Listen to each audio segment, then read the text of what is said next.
I just read the news release from the Liberal government about calling for a public inquiry following the Auditor General's report. Pardon me.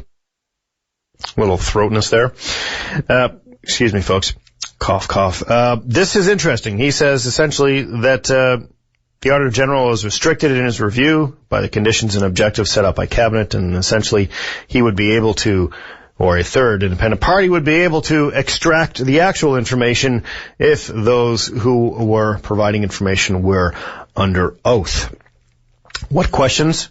I'm guessing he's referring to the big questions that the Auditor General pointed out was, why is it that both Minister of Transportation and Works and the Minister of, I think, Advanced Education and Skills at the time, Kevin O'Brien, called the Deputy Minister of Transportation and Works within a half-an-hour period on that mysterious and magical 7.5-hour day where $19 million escaped the hands of, well, the taxpayer? Good question. Maybe we can ask that and others to the leader of the third party here in our province, New Democratic Party, Newfoundland and Labrador, Ms. Lorraine Michael. Welcome to the show. Thank you very much, Jonathan. It's good to be on. Great. What a day, huh? Well, it's been a crazy day, and I'm really shocked and disturbed, actually, by what was released by the Auditor General today. I think one of the points he made in his report, I think, is a key point, is a major point that he made, actually. And what it is that he pointed out that the Minister of Transportation and Works, Minister McGraw, put the political concerns of the government and his party ahead of the taxpayers of the province. Right. Despite him saying the opposite. That's quite a statement by the Auditor General, that by making the top priority the concerns of Humber Valley paving and not finishing the project within the budget, which is the people's money, that's how he did it. He was more concerned about taking care of that company than being accountable to the people of the province. And to quote directly, to ensure the outcome was not injurious to Humber Valley Paving and its employees. Exactly. Yeah. But, to hell with the people of the province if it means money of the province, millions of dollars has been wasted. That doesn't matter. And it wasn't his responsibility to do that. This is business transaction. He himself said that. Well, he didn't act in the way I think a real business person would have acted. It would have said, there's a contract here. I think it was a point that wasn't made clear some months ago when this was an issue. The point is that in 2013, when Humber Valley Paving didn't get the work finished in Labrador because of the fires, and it looks like that they were a cause of that, they asked for an extension. They received an extension which said they would finish the job in 2014. Mm-hmm. And they wanted out when they reached 2014. Yeah. But they were given an extension, and to me, that's where things broke down. That's when the minister should have said, no, this was an agreement.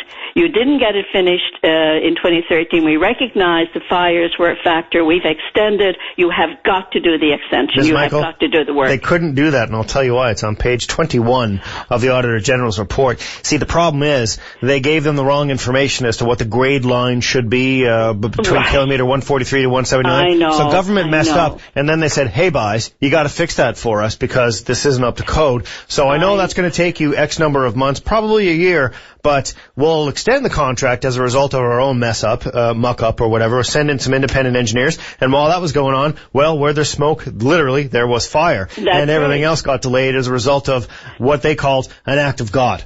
I know, but the extension into 2014 was an agreement. Right.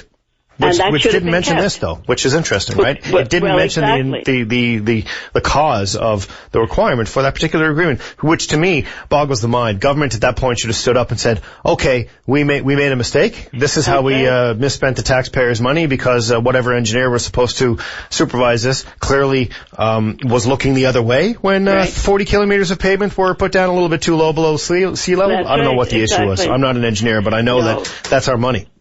But what we have here is a major fiasco. a major fiasco. And, the minister was correct in stepping down. Yes. And I think, people need to remember what happened today. The Premier said if he hadn't resigned, he would have fired him. And that's the words that the Premier used. Yes. And yet the minister is trying to have us believe that, no, all of this is misunderstanding and there was nothing political involved here. There were no political considerations about the fact that the former head of HVP was going to become the Premier as the things were moving at that moment. That none of that was a consideration. That's pure nonsense. And anybody who thinks that is not nonsense is living in another world as far as I'm concerned. With Rachel and Mac. Another world. You know what's funny though? Speaking of another world, this initial muck-up of and the requirement to amend this particular grade line happened under another minister's watch. This was under Minister Henderson's watch in 2012. Therefore, it begs the question to me, Lorraine, why was the previous minister not interviewed by the Auditor General? That's a good question. I hadn't thought of that, actually. I guess because the real mess started to happen in 2013, though. Even though that may have been an initial cause, that still wasn't a factor in the things that were done from 2013 on, I don't think. And in all fairness, that's how I read it. Okay. Right? If the deputy minister remained the same under both ministers, Brent Mead that would be, and of course Gary Goss being the assistant deputy minister of transportation, it's possible that the minister himself or the former minister would not have been required to have an interview. But boys, if you're talking to 16 people, why not make it 17? That's right. But the other thing for me is the fact that my question is with regard to both McGrath and O'Brien. Why all of a sudden, on that morning of the 13th, a phone call from McGrath at 8:45, and then a phone call from O'Brien at 9:30. For him to say it's because he was the minister dealing with fires and emergencies, that had absolutely nothing with what was going on March 13, 2014. Absolutely nothing. So why these ministers, one saying he did it because there were rumblings out there. That's what McGrath used as the term. Right. There were rumblings. And O'Brien said that he heard his colleagues talking. So a hell of a lot of people out there were talking about this in their circle.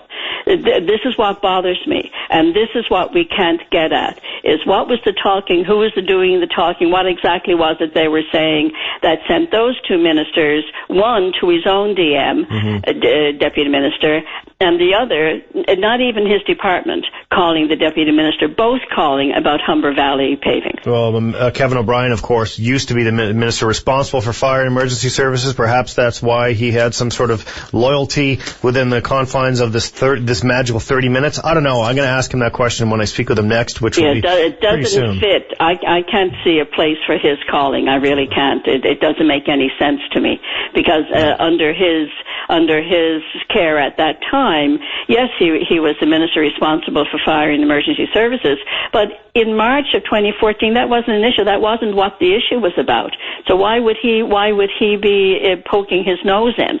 He has a bit of history of calling people sometimes, and you wonder why is he making the phone calls? And he'll know what I'm referring to because that was the subject of an investigation also. Phone calls made by Mr. O'Brien. So get off the phone, let the department do its work. There was no reason for the deputy minister to make a phone call to Humber Valley Paving that morning only because his minister phoned him. Yeah, and of course the idea, the ridiculous notion that everything had to be rushed that day in order to make sure that the tender would be rebundled, because everybody knew, I mean, the former minister was talking about how everything seemingly was made on a business decision. Everybody knew there was only $1.5 million, I think, left in the project, and therefore nobody would take the darn tender to begin with. That's right. That and the fact that this is what boggles my mind, and I'd like to see some sort of proposal come from both opposition parties to revision or to remix the Public Tenders Act. It's just absurd that Humber Valley Paving had all four tenders for that particular, the whole stretch of the road, the whole Trans-Labrador Highway. Give me a break. How is that competitiveness? You have the recommendations of the Auditor General. He certainly has pointed out what is wrong with that process. I mean, I think it's a matter of really looking at his recommendations and putting them in place. And because this is one of the reasons for his doing a review, was one, to find out what's gone wrong, if something has gone wrong, and the other reason then is to make recommendations. Yeah, and stagger the tenders. That's a good place to start.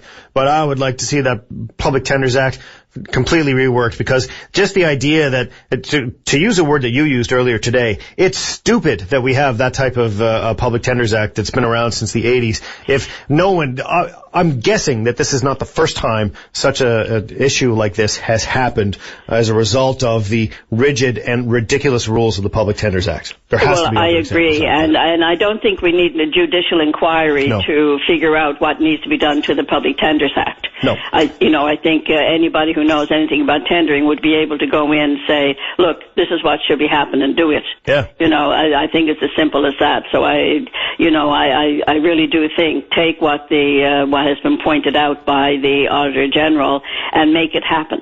Clean it up, make it accountable. This government says it believes in openness and transparency and accountability. Well, let's look at the Public Tendering Act from that perspective and find out, is it? And if it isn't, make it.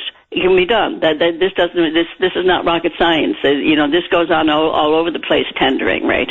So let's make it happen correctly here. Good point. Lorraine, Michael, we got to go. We're heading up on the break. Thanks for joining us tonight. I appreciate your assessment, and stay in touch.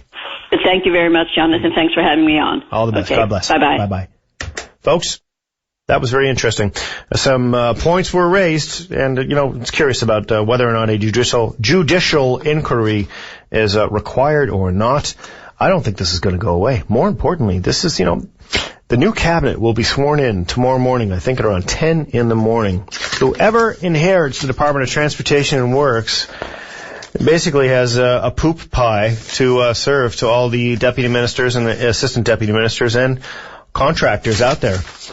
How are we going to get this highway finished? And second of all, how are we going to deal with the idea of the challenges of the Public Tenders Act, where we go by our own rules to the cheapest person out there to get our work done? And we wonder at the end of the day why our highways they fall apart every couple of years. Well, you know what? Maybe sometimes it would be a lot better for us to spend an extra few $1,000,000 on that highway so we don't have to repave it after 12 months.